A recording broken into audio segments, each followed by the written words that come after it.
పిల్లలకు జలుబు చేయటం మామూలే. ఆ జలుబు కూడా త్వరగానే తగ్గిపోతూ ఉంటుంది. అయితే కొన్ని సందర్భాల్లో జలుబు ఎంతకీ తగ్గదు. జలుబుతో పాటు దగ్గు, ఊపిరి తీసుకోవటం కష్టంగా ఉంటుంది. జలుబుతో పాటు ఇలాంటి లక్షణాలు కనిపించడాన్ని డాక్టర్లు బ్రాంకియోలైటిస్ గా పిలుస్తారు. వణికించే చలికాలంలో పిల్లల్లో బ్రాంకియోలైటిస్ అనేది ఎక్కువగా కనిపిస్తూ ఉంటుంది. జలుబు, దగ్గు, ఆయాసం వంటి లక్షణాలతో వేధించే బ్రాంకియోలైటిస్ గురించి ఇప్పుడు తెలుసుకుందాం. బ్రాంకియోలైటిస్ అనేది వైరల్ ఇన్ఫెక్షన్. డిఫరెంట్ వైరసెస్ వలన వస్తూ ఉంటుంది. దానిలో రెస్పిరేటరీ సిన్సిషియల్ వైరస్ అని వేరే వైరసెస్ వలన ఇట్లా రావచ్చు.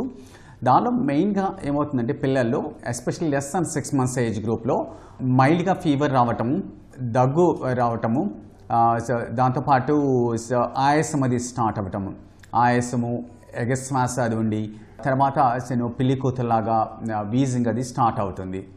సిమ్టమ్స్ కనపడి మైల్డ్గా ఫీవర్ ఉండి ఫీడింగ్ అది సరిగ్గా తీసుకోకుండా యాక్టివిటీ తక్కువగా ఉంటే కనుక మోస్ట్లీ బ్రాంకియోలైటిస్ ఇన్ఫెక్షన్, వైరల్ ఇన్ఫెక్షన్ ఉండొచ్చు. వన్స్ బ్రాంకియోలైటిస్ సిమ్టమ్స్ ఉండి ఎగ్జామిన్ చేసినప్పుడు లోపల సౌండ్స్, వీజింగ్ సైన్స్ ఉంటే కనుక లంగ్ సైన్స్ అది బ్రాంకియోలైటిస్ అని కన్ఫర్మ్ చేస్తాము. బ్రాంకియోలైటిస్కి అవసరం అనుకుంటే మనం ఎక్స్రే తీస్తాము. ఎక్స్రేలో అంత పెద్ద చేంజెస్ కూడా అంత ఉండకపోవచ్చు. సో కొంతమందికి ఈ బ్రాంకియోలైటిస్ ఉన్నప్పుడు వాళ్ళకి సెకండరీగా బ్యాక్టీరియల్ ఇన్ఫెక్షన్ వస్తుంది. బ్రాంకియోలైటిస్ ఇస్ మెయిన్లీ వైరల్ ఇన్ఫెక్షన్, కానీ కొంతమందికి ఫ్యూ డేస్ తర్వాత సెకండరీగా బ్యాక్టీరియల్ ఇన్ఫెక్షన్ వచ్చి దానివల్ల ఎక్స్రేలో కూడా కొన్ని చేంజెస్ అది కనపడవచ్చు.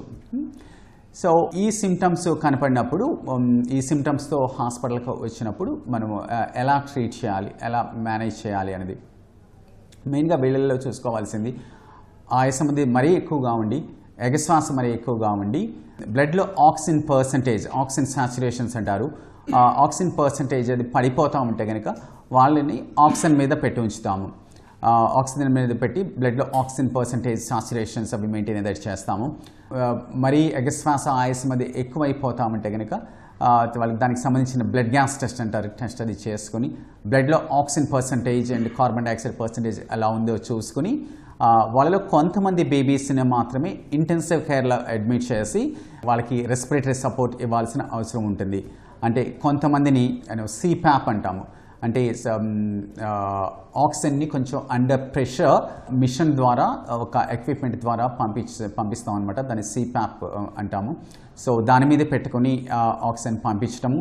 తర్వాత కొంతమంది బేబీస్కి మరీ సివియర్గా ఉండి ఆయాసం మీద బాగా ఎక్కువైపోయి ఆక్సిజన్ పర్సంటేజ్ తగ్గిపోయి బ్లడ్లో కార్బన్ డైఆక్సైడ్ పర్సంటేజ్ ఎక్కువైపోతే మామూలుగా సిపిఆప్ మీద కూడా మెయింటైన్ అవ్వకుండా ఉంటే కనుక అప్పుడు వీళ్ళని వెంటిలేటర్ మీద పెట్టి ట్రీట్ చేయాల్సిన అవసరం ఉంటుంది. జలుబు, దగ్గు, ఆయాసం వంటి లక్షణాలతో వేధించే బ్రాంకియోలైటిస్ కు ఎలాంటి చికిత్స అవసరమవుతుందో, బ్రాంకియోలైటిస్ విషయంలో మనకు ఎలాంటి అవగాహన అవసరమో తెలుసుకున్నాం కదా.